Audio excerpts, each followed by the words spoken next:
ഈശോ മിശിഹായ്ക്ക് സ്തുതിയായിരിക്കട്ടെ. സ്നേഹമുള്ളവരെ, ഇന്ന് പുതുഞായറാഴ്ചയാണ്. വിശ്വാസത്തിൽ നമ്മുടെ പിതാവായ മാർത്തോമാ ശ്ലീഹായ്ക്ക് ഉത്ഥിതനായ ഈശോ വളരെ പ്രത്യേകമെന്ന രീതിയിൽ പ്രത്യക്ഷപ്പെട്ട് ഈ തോമാസ് ശ്ലീഹായ്ക്ക് ഉത്ഥാന അനുഭവം തന്നെ സ്പർശിച്ച് നോക്കി അനുഭവിക്കാനുള്ള വലിയ സൗഭാഗ്യം കൊടുത്ത ദിവസമാണിന്ന്.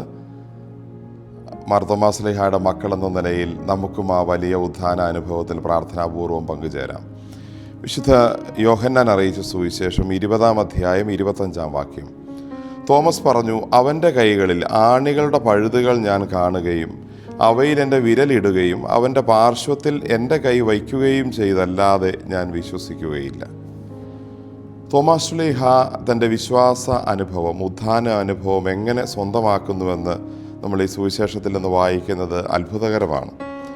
മുഖം നോക്കി ആളെ മനസ്സിലാക്കാനല്ല, ഈശോയെ തിരിച്ചറിയാനല്ല, നഷ്ടപ്പെട്ട ആ മാനുഷിക ജീവൻ തിരിച്ചു വന്നതാണോ ഈശോയിൽ എന്ന് നോക്കിയിട്ടുമല്ല, ഒരുപക്ഷെ നമുക്ക് അപ്രസക്തമെന്ന് തോന്നാവുന്ന ഈശോയുടെ ആ മുറിവുകളെ ഒന്ന് സ്പർശിക്കണമെന്നാണ് തോമാസ് ശ്ലീഹ വാശി പിടിച്ചത്. ആ ആഗ്രഹമാണ് ഈശോ അതേപടി ഇവിടെ സാധിച്ചു കൊടുക്കുന്നത്.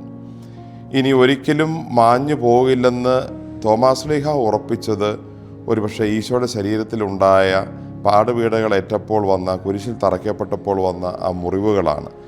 തോമാസ് ശ്ലീഹ തൻ്റെ വിശ്വാസത്തിനുള്ള പ്രധാന അടയാളമായി ഈശോയിൽ കാണുന്നതും ആ മുറിവുകളാണ്. ഈശോയുടെ ജീവൻ തിരിച്ചു വന്നതോ ഈശോയുടെ മുഖം കണ്ട് തിരിച്ചറിയുന്നതോ ഒന്നുമല്ല. ഒരു സ്നേഹഭാവനയിൽ ഞാൻ ഇങ്ങനെ അതിനെ മനസ്സിലാക്കുന്നു. ഈശോയുടെ ശരീരത്തിലുണ്ടായ മുറിവുകൾ, ആണികൾ അടിച്ചു കയറ്റിയപ്പോൾ അല്ലെങ്കിൽ കുന്തം കൊണ്ട് കുത്തിയപ്പോൾ ശരീരത്തിലുണ്ടായ മുറിവുകൾ, അത് ഈശോയുടെ ശരീരത്തിൽ മാത്രമല്ല, ഈശോയെ ഏറെ സ്നേഹിച്ചിരുന്ന ശിഷ്യനായ തോമസിൻ്റെ ഹൃദയത്തിൽ കൂടിയാണ് ഉണ്ടായത്. ഈശോയിലുണ്ടായ മുറിവുകൾ തോമസ് ശ്ലീഹായുടെ ഹൃദയത്തിൽ കൂടി ഉണ്ടായി. അത് ഈശോയ്ക്ക് വേണ്ടി മരിക്കാൻ നിന്ന ഒരു മനുഷ്യന് സ്വാഭാവികമായും കിട്ടിക്കാണും എന്ന് നമുക്ക് വിശ്വസിക്കാം. ചില അത്ഭുതങ്ങൾ അങ്ങനെയാണല്ലോ. കുരിശിൻ്റെ വഴിയിൽ 6-ാം സ്ഥലത്ത് നമ്മൾ വെറോനിക്ക ഈശോയുടെ തിരുമുഖം തുടയ്ക്കുന്നതിനെക്കുറിച്ച് നമ്മൾ വായിക്കുന്നു. സുവിശേഷത്തിലില്ലെങ്കിലും സഭയുടെ വലിയ പാരമ്പര്യ വിശ്വാസമാണത്. ഈശോയുടെ മുഖം അതേപടി വെറോനിക്ക ഒപ്പിയെടുത്ത ആ തുവാലയിലേക്ക് പതിയുകയായിരുന്നു. വെറോനിക്കായ്ക്ക് ഈശോയുടെ മുഖം അതേപടി തന്നിലേക്ക് കിട്ടി എന്ന് വേണമെങ്കിൽ പറയാം. എന്നതുപോലെ തോമാസ് ശ്ലീഹായുടെ ശരീരത്തിലേക്ക്, ഹൃദയത്തിലേക്ക് ഈശോയുടെ മുറിവുകൾ അതേപടി വന്നിരുന്നു എന്ന് നമ്മൾ പ്രാർത്ഥനാപൂർവ്വം വിശ്വസിക്കുന്നു. തൻ്റെ ഉള്ളിലുള്ള ആ മുറിവുകൾ അതേപോലെ തന്നെയാണോ ഈ മുമ്പിൽ നിൽക്കുന്ന മനുഷ്യനിൽ കാണുന്നത് എങ്കിൽ അത് ഈശോയാണെന്ന് തിരിച്ചറിയാൻ തോമാസ് ശ്ലീഹായ്ക്ക് ഒരു പ്രയാസവും ഉണ്ടാകുന്നില്ല. ഈശോയുടെ ശരീരത്തിലെ മുറിവ് തോമാസ് ശ്ലീഹായ്ക്ക് പുതിയൊരു അറിവായി മാറുന്നു.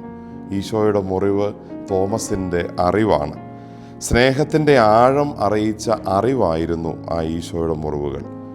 ഉത്ഥിതനായ ഈശോയുടെ മുറിവ് എൻ്റെ ഹൃദയത്തിലും ഉണ്ടായതായി എനിക്ക് വിശ്വസിക്കാൻ പറ്റണം.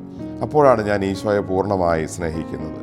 ഉത്ഥിതനായ ഈശോയുടെ മുറിവുമായി നടക്കുന്നത് ഒരു മുറിവല്ല, വേദനയല്ല, അത് സൗഖ്യമാണ്. ഉയർത്തെഴുന്നേറ്റ് ഈശോ കൂടെയുണ്ട് എന്ന ബോധ്യമാണ്. മറ്റുള്ളവർക്ക് വേണ്ടി മുറിയാൻ അത് എന്നെയും നിരന്തരമായി ഓർമ്മിപ്പിച്ചു കൊണ്ടിരിക്കും. അവർക്ക് വേണ്ടി സഹനങ്ങൾ ഏറ്റെടുക്കാൻ, ത്യാഗങ്ങൾ ഏറ്റെടുക്കാൻ, മുറിയപ്പെടാൻ ഈശോയുടെ മുറിവിൻ്റെ ഓർമ്മയും ഛായയും എന്നിലുണ്ടെങ്കിൽ അത് എനിക്കും പ്രചോദനമാകും.